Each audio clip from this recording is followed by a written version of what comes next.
안녕하세요. 행복한 장여사입니다. 오늘 여러분께 들려드릴 이야기는 실화를 바탕으로 재구성된 감동적인 이야기입니다. 여러분의 구독과 좋아요는 저에게 큰 힘이 됩니다. 진심으로 감사드립니다. 그럼 이제 시작해 보겠습니다. 1981년 5월 8일 어버이날, 경기도 의정부의 아침은 유난히 화사했습니다. 하늘은 맑고 푸르렀고 따뜻한 봄바람이 골목 사이로 살랑살랑 불어왔습니다. 34세 문영길 씨는 작은 철공소를 운영하며 성실하게 살아가는 평범한 가장이었습니다. 손에는 늘 기름때가 묻어 있었지만 그 손으로 가족을 먹여 살리는 것이 그의 자랑이었습니다. 아내 옥년 씨는 집 앞에서 작은 구멍가게를 운영했습니다. 라면, 과자, 생필품을 파는 작은 가게였지만 동네 사람들에게는 없어서는 안 될 소중한 곳이었습니다. 옥년 씨는 항상 웃는 얼굴로 손님들을 맞았고 아이들에게는 가끔 과자 하나씩을 덤으로 주는 친절한 아주머니였습니다. 그들에게는 3살배기 쌍둥이 딸이 있었습니다. 언니인 민경이와 동생인 미나. 두 아이는 태어날 때부터 손발이 척척 맞았고 하루도 떨어져 있지 못하는 사이였습니다. 민경이는 활발하고 명랑한 성격이었고 미나는 조용하고 순한 아이였습니다. 여보, 오늘 어버이날인데 이발이라도 하고 와야겠어. 영길 씨가 낡은 거울을 보며 헝클어진 머리를 만졌습니다. 철공소 일을 하다 보니 머리가 항상 지저분했습니다. 그래요, 가세요. 오늘 손님들도 많이 올 것 같은데. 옥년 씨는 가게 문을 열며 대답했습니다. 어버이날이라 그런지 벌써부터 사람들이 오가는 것이 보였습니다. 그때 민경이가 아빠 다리에 매달렸습니다. 아빠, 나도 가자. 나도 가자. 민경이는 아빠를 무척 좋아했습니다. 민경이도 데려가요. 미나는 감기 기운이 있어서 집에 두고. 옥년 씨의 말에 영길 씨는 민경이의 작은 손을 꼭 잡았습니다. 민경이의 손은 따뜻하고 부드러웠습니다. 미나야, 아빠랑 언니가 금방 올게. 엄마랑 집에서 착하게 있어. 영길 씨가 미나의 머리를 쓰다듬었습니다. 미나는 코가 빨갛게 되어 있었지만 언니를 향해 손을 흔들며 웃어줬습니다. 의정부 시장 근처에 있는 이발소는 어버이날이라 그런지 사람들로 붐볐습니다. 남자들이 줄을 서서 기다리고 있었고 아이들도 몇 명 보였습니다. 어서 오세요. 20대 초반으로 보이는 젊은 종업원이 반겼습니다. 그는 얼굴이 동그랗고 친근한 인상이었습니다. 영길 씨는 민경이를 구석에 있는 의자에 앉히고 자신도 이발 의자에 앉았습니다. 아저씨, 머리 많이 자르세요? 종업원이 물었습니다. 적당히만 해주세요. 너무 짧으면 아내가 뭐라고 해요? 영길 씨가 웃으며 대답했습니다. 참 예쁜 따님이네요. 종업원이 가위질을 하며 민경이를 보며 말했습니다. 고맙습니다. 쌍둥이 중 언니예요. 아, 쌍둥이요? 그럼 집에 한 명 더 있겠네요. 네, 동생이 감기 걸려서 집에 있어요. 이발을 마치고 나오는 길에 영길 씨는 민경이에게 말했습니다.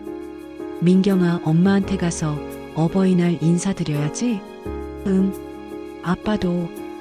민경이의 해맑은 웃음소리가 골목에 울려 퍼졌습니다. 아버지와 딸의 손을 잡고 걸어가는 모습이 참으로 정겨워 보였습니다. 그런데 바로 그 순간 같은 이발소에서 이상한 일이 벌어지고 있었습니다. 30대 중반의 이정수 씨가 자신의 딸 향미를 데리고 들어왔는데 종업원이 깜짝 놀라는 것이었습니다. 종업원은 잠시 손을 멈추고 향미를 자세히 바라봤습니다. 아까 그 친구 딸이 또 왔네. 종업원은 혼잣말을 중얼거렸습니다. 이정수 씨는 영문을 모르겠다는 표정을 지었습니다. 무슨 말씀이신지. 아, 죄송합니다. 아까 다른 손님이 따님하고 정말 똑같이 생긴 아이를 데리고 왔어서요. 정말 신기하네요. 종업원의 말에 이정수 씨도 신기해했지만 그냥 우연의 일치려니 생각했습니다. 세상에 비슷하게 생긴 사람들이 얼마나 많겠습니까? 하지만 그 종업원의 마음속에는 이상한 기분이 남아 있었습니다. 정말로 똑같았거든요. 마치 같은 아이를 2번 본 것 같은 느낌이었습니다. 심지어 옷차림까지 비슷했습니다. 이정수 씨는 작은 식당을 운영하는 사람이었습니다. 부지런히 일해서 가족을 먹여 살리고 있었지만 요즘 경기가 좋지 않아 걱정이 많았습니다. 아내 순희 씨와 함께 아침 일찍 나와서 밤늦게까지 일했지만 생활은 여전히 빠듯했습니다. 그로부터 며칠 후 운명의 실이 조금씩 풀리기 시작했습니다. 이정수 씨의 아내 순희 씨가 의정부 시장에서 장을 보다가 옥년 씨와 마주쳤습니다. 둘 다 쌍둥이를 키우는 엄마라 서로 반가웠죠. 시장은 오후라 그런지 사람들로 북적거렸고 여기저기서 장사하는 소리가 활기차게 들려왔습니다. 어머, 정말 예쁘게 생겼네요. 순희 씨가 민경이를 보며 감탄했습니다. 민경이는 엄마 치마를 붙잡고 낯선 아주머니를 올려다보고 있었습니다. 우리 향미랑 정말 닮았어요. 옥년 씨도 놀라며 대답했습니다. 정말요? 한번 봐야겠네요. 우리 민경이도 쌍둥이인데 동생은 집에서 낮잠 자고 있어서 언니만 데리고 나왔어요. 두 여자는 시장 한복판에서 이야기꽃을 피웠습니다. 아이들 키우는 이야기, 남편들 이야기, 살림살이 이야기까지. 특히 쌍둥이를 키우는 어려움에 대해서는 서로 깊이 공감했습니다. 쌍둥이 키우는 게 정말 힘들잖아요. 하나가 울면 다른 하나도 따라 울고. 순희 씨가 한숨을 쉬었습니다. 맞아요. 우리 민경이랑 미나도 그래요. 한 명이 아프면 다른 한 명도 금방 옮아요. 옥년 씨도 고개를 끄덕였습니다. 그런데 정말 신기해요. 우리 향미랑 민경이가 이렇게 닮다니. 순희 씨가 다시 민경이를 바라봤습니다. 민경이는 이제 좀 더 친근해졌는지 순희 씨를 향해 방긋 웃어줬습니다. 다음 날 두 가족은 약속을 잡고 만났습니다. 의정부에 있는 작은 공원에서 만나기로 했습니다. 그 공원은 놀이터도 있고 나무도 많아서 아이들이 놀기에 좋은 곳이었습니다. 영길 씨와 이정수 씨도 함께 왔습니다. 공원에서 마주친 순간 모든 사람이 말을 잃었습니다. 민경이와 향미가 정말로 쌍둥이처럼 똑같았던 것입니다.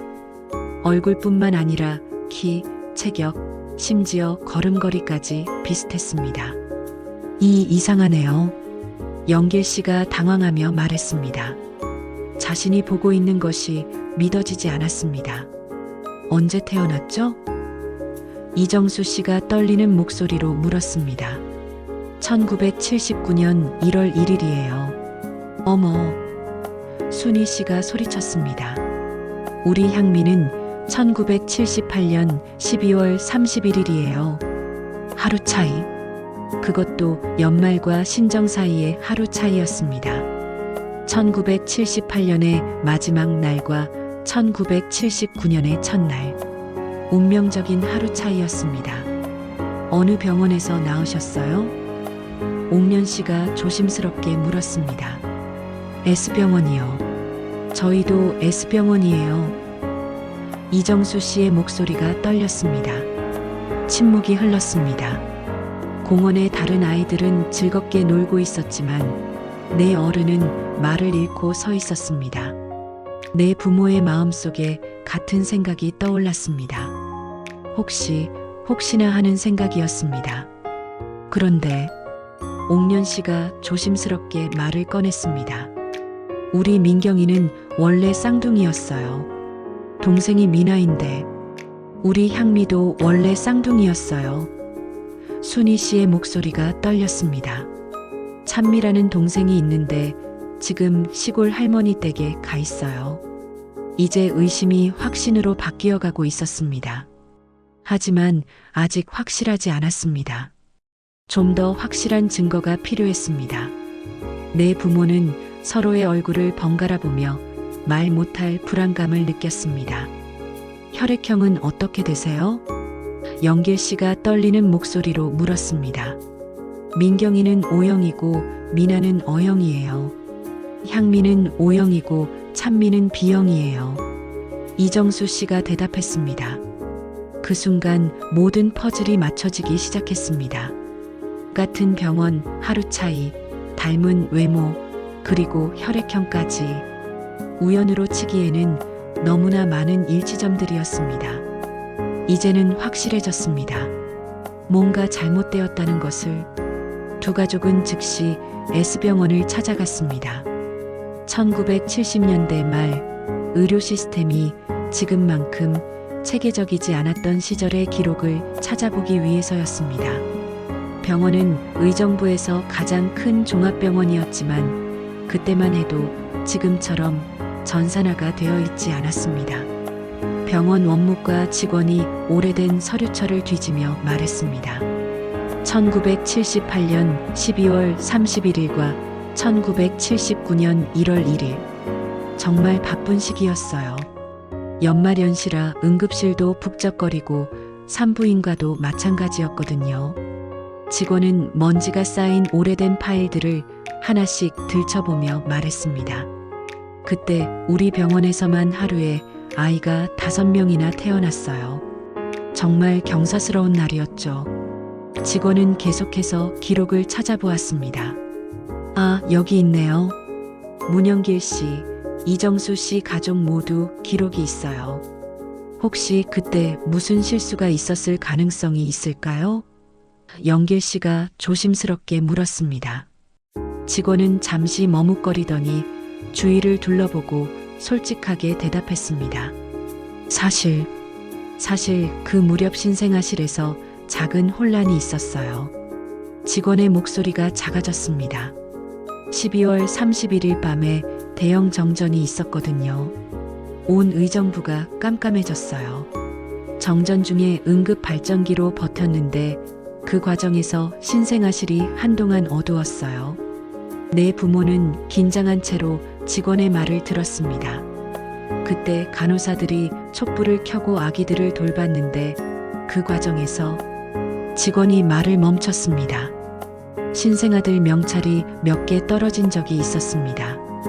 하지만 금방 다시 달아드렸고 별 문제 없다고 생각했는데 내 부모는 서로의 얼굴을 바라봤습니다.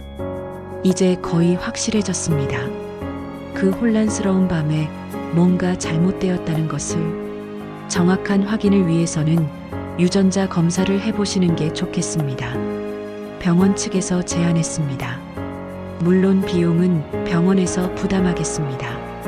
이런 일이 정말 일어났다면 병원이 책임져야죠. 병원장까지 나와서 사과했습니다. 정말 죄송합니다. 당시에는 최선을 다했다고 생각했는데 이런 일이 일어날 줄은 몰랐습니다. 며칠 후 검사 결과가 나왔습니다. 예상대로였습니다. 민경이와 향미가 서로 바뀌어 자란 것이었습니다. 영길 씨 부부의 친딸은 향미였고 이정수 씨 부부의 친딸은 민경이었습니다. 또한 미나는 영길 씨 부부의 친딸이 맞았고 찬미는 이정수 씨 부부의 친딸이 맞았습니다. 결과를 확인한 순간 내 부모는 말을 잃었습니다. 3년 동안 키워온 아이가 자신의 친자식이 아니라는 사실, 그리고 어디선가 자신의 진짜 아이가 다른 부모 밑에서 자라고 있다는 사실이 받아들여지지 않았습니다. 이제 어떻게 해야 할까요? 옥년 씨의 목소리가 떨렸습니다. 눈물이 뺨을 타고 흘러내렸습니다. 이정수 씨가 고개를 들었습니다. 시간을 두고 생각해 봅시다. 너무 급하게 결정할 일은 아닌 것 같아요. 하지만 마음이 편할 리 없었습니다. 집에 돌아가서도 민경이를 보면 복잡한 마음이 들었고 향미 생각을 하면 가슴이 아팠습니다. 3년 동안 키워온 정이 하루아침에 사라질 수는 없는 일이었습니다. 시간이 흐를수록 상황은 더 복잡해졌습니다. 민경이는 영길 씨 부부에게 완전히 애착을 형성했고, 향미는 이정수 씨 부부를 엄마 아빠로만 알고 있었습니다. 아이들에게는 아직 아무 말도 하지 않은 상태였습니다. 특히 민경이는 미나와의 쌍둥이 유대감이 매우 강했습니다. 둘은 하루도 떨어져 있지 못했고, 미나는 언니 민경이 없이는 잠도 자지 못했습니다. 밤에 민경이가 화장실에 가면 미나도 따라 일어났고, 민경이가 아프면 미나도 보챘습니다. 민경이를 보내면 미나가 어떻게 될까요? 옥년 씨가 울먹이며 말했습니다. 미나가 얼마나 언니를 좋아하는데. 영길 씨도 고민이 깊었습니다. 미나는 말이 좀 늦은 편이었는데 민경이하고만 있으면 제잘제잘 말을 잘했습니다. 반대로 이정수 씨 가족은 다른 고민이 있었습니다. 향미가 다른 아이들보다 발달이 조금 늦었던 것입니다. 걸음마도 늦었고 말도 늦었습니다. 3살이 되어서야 겨우 혼자 걸을 수 있었고, 아직도 단어를 몇 개밖에 하지 못했습니다. 하지만 순희 씨는 그런 향미를 더욱 애지중지했습니다. 향미가 느린 만큼 더 많은 관심과 사랑을 쏟았습니다. 밤에 향미가 깨면 밤새도록 업고 다녔고, 향미가 밥을 잘 먹지 않으면 온갖 방법을 다 동원해서 먹였습니다. 향미가 좀 느리긴 하지만 그래서 더 예쁜 거리요. 순희 씨가 향미를 안으며 말했습니다. 이 아이를 다른 집에 보낸다는 건 상상도 할 수 없어요. 차라리 제가 죽는 게 나아요. 양쪽 가족 모두 같은 마음이었습니다. 3년 동안 키워온 아이를 떠나보낸다는 것은 너무나 힘든 일이었습니다. 밤마다 잠들기 전에 아이의 얼굴을 보며 이 아이를 정말 보내야 하나 하는 생각에 잠을 이루지 못했습니다. 하지만 동시에 자신의 친자식에 대한 그리움도 컸습니다. 영길 씨는 향미를 볼 때마다 내 딸이구나 하는 생각에 마음이 아팠고, 이정수 씨도 민경이의 밝은 모습을 보면 저 아이가 내 딸이구나 하며 복잡한 감정에 빠졌습니다. 우리가 어떤 선택을 하든 누군가는 상처받을 것 같아요. 영길 씨가 한숨을 쉬었습니다. 아이들을 위해서는 어떤 게 최선일까요? 정말 모르겠어요.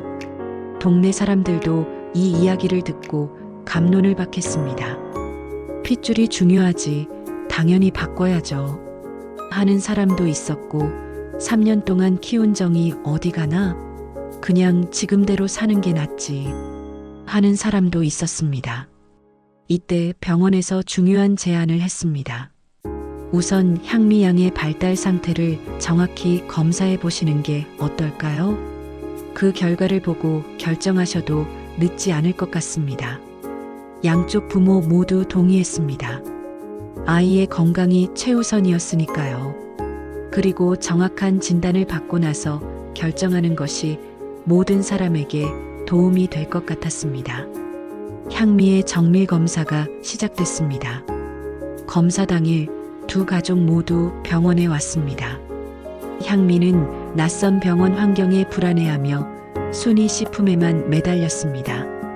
하얀 가운을 입은 의사들과 간호사들이 무서웠던 모양입니다.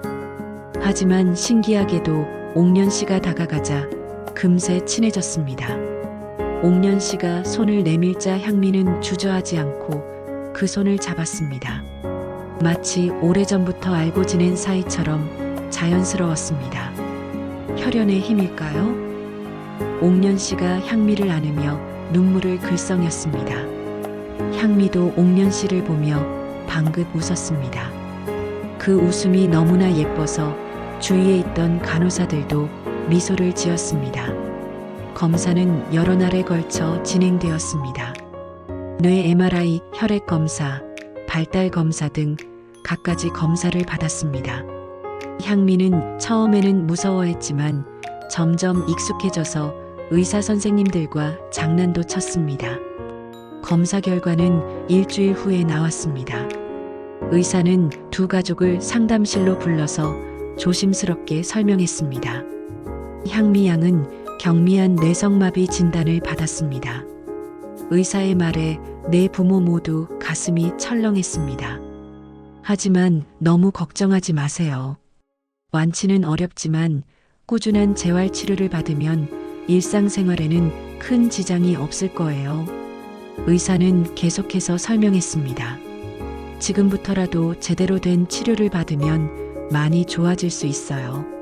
물리치료, 언어치료, 작업치료를 병행하면서 꾸준히 관리하면 됩니다. 순희 씨가 떨리는 목소리로 말했습니다. 우리가 더 잘 돌봐드리겠습니다. 향미는 우리에게 맡겨주세요. 이정수 씨도 고개를 끄덕였습니다. 향미는 우리 딸입니다. 앞으로도 계속 우리가 키우겠습니다. 하지만 영길 씨 부부의 마음도 복잡했습니다. 친딸이 아픈데 자신들이 돌보지 못한다는 죄책감과 동시에 민경이를 떠나보내야 한다는 슬픔이 교차했습니다. 치료비는 어떻게 되나요? 영길 씨가 물었습니다. 의사가 대답했습니다. 재활치료비가 만만치 않을 거예요. 한 달에 30만 원 정도는 들 것 같습니다. 1981년에 30만 원은 영길 씨 한 달 수입과 비슷한 큰 돈이었습니다. 병원 측에서는 적극적인 지원을 약속했습니다. 향미 양의 치료비는 병원에서 전액 부담하겠습니다. 그리고 정기적인 재활치료도 무료로 제공하겠습니다. 이 모든 일의 원인이 병원에 있으니까요. 며칠 밤을 고민한 끝에 두 가족은 결론을 내렸습니다. 아이들을 바꾸지 않기로 한 것입니다. 하지만 그 결정에 이르기까지는 수많은 밤을 지새우며 고민해야 했습니다.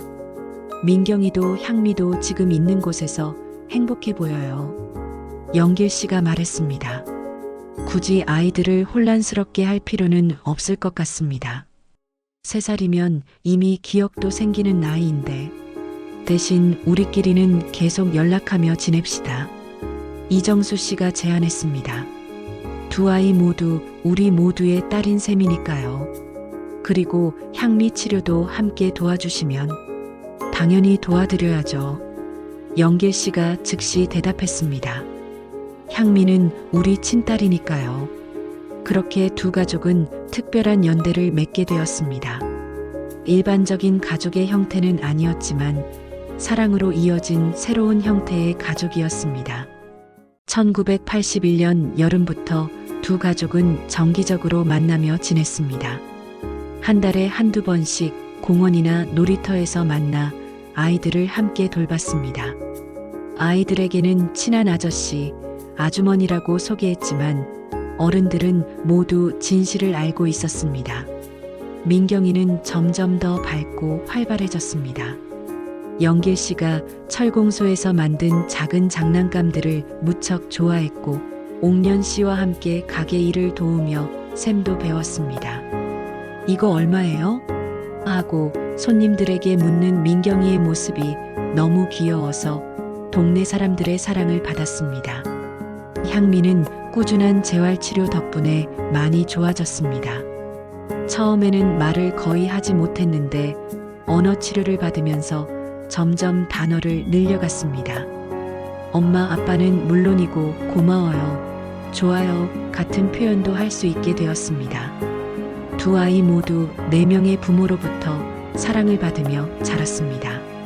민경이는 영길 씨와 옥년 씨를 엄마, 아빠라고 불렀지만 이정수 씨와 순희 씨를 만나면 특별히 좋아했습니다. 향미도 마찬가지였습니다. 정말 신기해요. 옥년 씨가 향미를 보며 말했습니다. 우리 민경이와 정말 똑같이 생겼네요. 표정까지 그대로예요. 향미도 민경이를 보며 신기해했습니다. 언니 같아요. 어느 날 민경이가 향미에게 자신의 소중한 인형을 선물했습니다. 향미야, 이거 줄게. 내가 제일 좋아하는 인형이야. 향미는 그 인형을 꼭 안고 고마워요라고 말했습니다. 그 모습을 본 네 어른은 모두 눈물을 글썽였습니다. 하지만 시간이 흐르면서 예상치 못한 문제가 생겼습니다. 이정수 씨 가족에게 경제적 어려움이 찾아온 것입니다. 이정수 씨가 운영하던 작은 식당이 경기 침체로 인해 손님이 줄어들었고 결국 문을 닫게 되었습니다. 향미 치료비가 부담스러워서 순희 씨가 영길 씨 부부에게 조심스럽게 털어놨습니다. 병원에서 기본 치료비는 지원해준다고 했지만 실제로는 교통비, 식비, 그리고 특수 교육비 등 여러 부대 비용이 많이 들었습니다. 영길 씨는 주저하지 않았습니다. 우리가 도와드리겠습니다. 향미는 우리 친딸이기도 하잖아요. 그때부터 영길 씨 부부가 향미의 치료비를 지원하기 시작했습니다. 철공소 일이 힘들었지만 영길 씨는 야근을 마다하지 않았습니다. 이 돈으로 향미가 좋아지면 그것만으로도 충분해요. 영길 씨가 말했습니다. 옥년 씨도 가게 일을 더 열심히 해서 향미를 도왔습니다. 고맙습니다. 정말 고맙습니다. 이정수 씨가 고개를 숙였습니다. 언젠가 꼭 갚겠습니다. 하지만 상황은 더 어려워졌습니다. 이정수 씨가 새로운 일자리를 찾지 못하면서 가정 형편이 급격히 나빠졌습니다. 결국 이정수 씨 가족이 집세를 감당하지 못해 이사를 가야 하는 상황이 된 것입니다. 어디로 가시는 거예요? 옥년 씨가 걱정스럽게 물었습니다. 아직 정해지지 않았어요. 일단 시골 본가로 가려고 합니다. 순희 씨의 목소리가 힘없어 보였습니다. 이별의 시간이 다가오고 있었습니다. 네 어른 모두 이 상황이 지속될 수 없음을 알고 있었습니다. 1982년 봄, 이정수 씨 가족은 결국 충청남도 시골로 이사를 가게 되었습니다. 이정수 씨의 고향에서 농사를 지으며 살기로 한 것입니다. 마지막 만남의 날 의정부 공원에서 작별 인사를 나눴습니다. 향미야, 잘 지내야 해. 옥년 씨가 향미를 꼭 안으며 말했습니다. 향미는 무슨 일인지 정확히 알지는 못했지만 어른들이 모두 슬퍼하는 것을 보고 자신도 울음을 터뜨렸습니다. 민경이도 향미 언니 잊지 마. 영길 씨의 목소리도 떨렸습니다. 민경이와 향미는 서로를 꼭 안고 헤어지기 싫어했습니다. 향미야, 나중에 또 만나자. 응, 민경 언니. 두 아이의 순진한 약속에 어른들은 더욱 마음이 아팠습니다. 편지 자주 보내드릴게요. 순희 씨가 약속했습니다. 향미 상태도 계속 알려드리고요. 우리도 민경이 소식 꼭 전해드릴게요. 옥년 씨가 대답했습니다. 처음 몇 개월은 편지가 오갔습니다. 향미가 시골에서 재활치료를 잘 받고 있다는 소식, 민경이가 어린이집에 잘 적응하고 있다는 소식들이었습니다. 향미는 시골 공기를 마시며 건강해지고 있었고, 민경이는 동생 미나와 함께 무럭무럭 자라고 있었습니다. 하지만 점점 편지 간격이 길어졌습니다. 시골 생활의 어려움, 경제적 압박, 그리고 일상에 치이다 보니 연락하기가 쉽지 않았습니다. 1년 후부터는 연락이 완전히 끊어졌습니다. 혹시 무슨 일이 생긴 건 아닐까? 옥년 씨가 걱정했습니다. 영길 씨도 몇 번 시골 주소로 편지를 보냈지만 답장은 오지 않았습니다. 나중에 알고 보니 이정수 씨 가족이 그 마을에서도 이사를 간 상태였습니다. 민경이는 가끔 향미 언니는 어디 갔어요? 라고 물었지만 점점 그 기억도 흐려져 갔습니다. 어린 아이들은 기억이 빨리 사라지는 법이었습니다. 세월이 흘러 1990년대가 되었습니다. 민경이는 중학생이 되었고 미나와 함께 밝고 건강하게 자라고 있었습니다. 민경이는 공부도 잘하고 성격도 활발해서 학교에서 인기가 많았습니다. 미나는 조용하지만 따뜻한 마음을 가진 아이로 자랐습니다. 영길 씨는 철공소를 확장해서 제법 잘 되는 사업가가 되었습니다. 옥련 씨의 가게도 동네에서 없어서는 안 될 중요한 곳이 되었습니다. 경제적으로도 안정되어서 민경이와 미나를 대학까지 보낼 수 있을 정도가 되었습니다. 하지만 영길 씨 부부의 마음 한편에는 항상 향미에 대한 그리움이 남아 있었습니다. 특히 민경이의 생일이 되면 향미 생각이 더욱 간절해졌습니다. 향미는 지금 어떻게 살고 있을까? 옥련 씨가 가끔 혼잣말을 했습니다. 건강하게 잘 자라고 있겠지? 치료는 제대로 받고 있을까? 민경이도 가끔 어렴풋한 기억을 떠올렸습니다.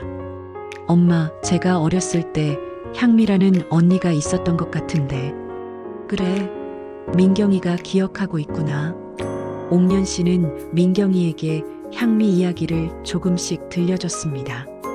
그러던 2001년 어느 날 뜻밖의 소식이 들려왔습니다. 동네 사람이 TV를 보다가 영길 씨 부부를 불렀습니다. 어머, 이거 영길 씨네 아닌가요? 빨리 와서 보세요.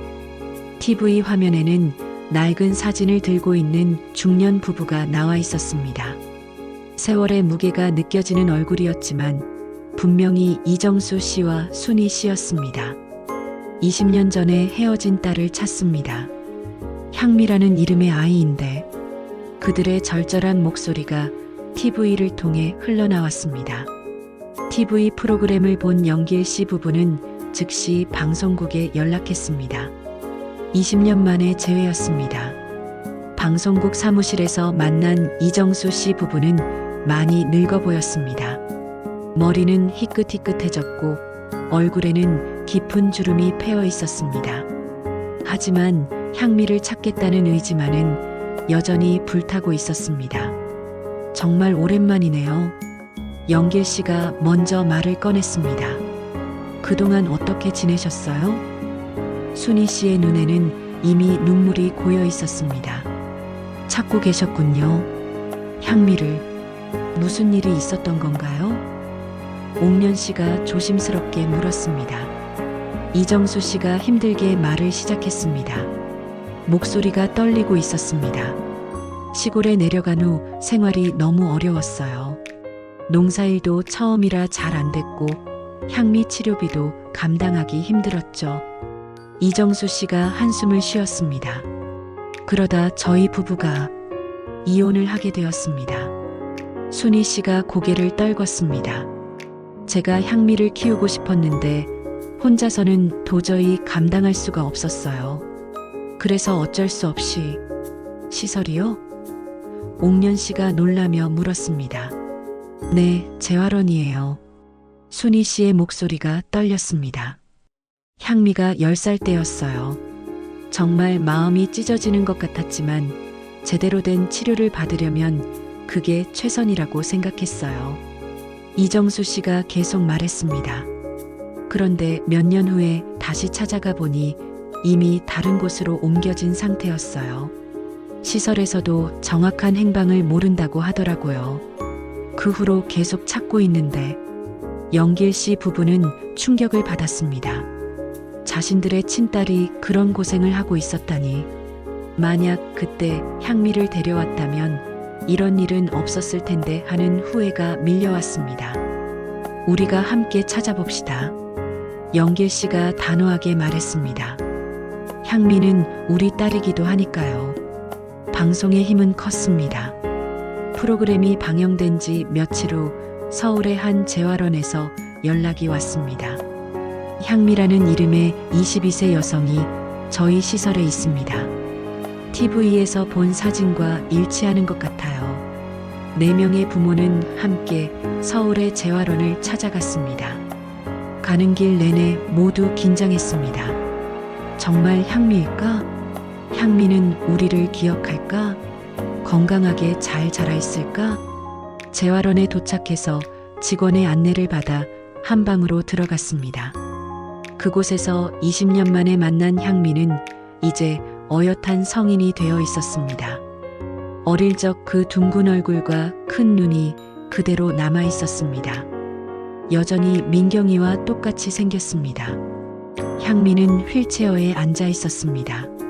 재활원에서 제공한 작업복을 입고 있었고 손에는 뭔가를 만들고 있었습니다.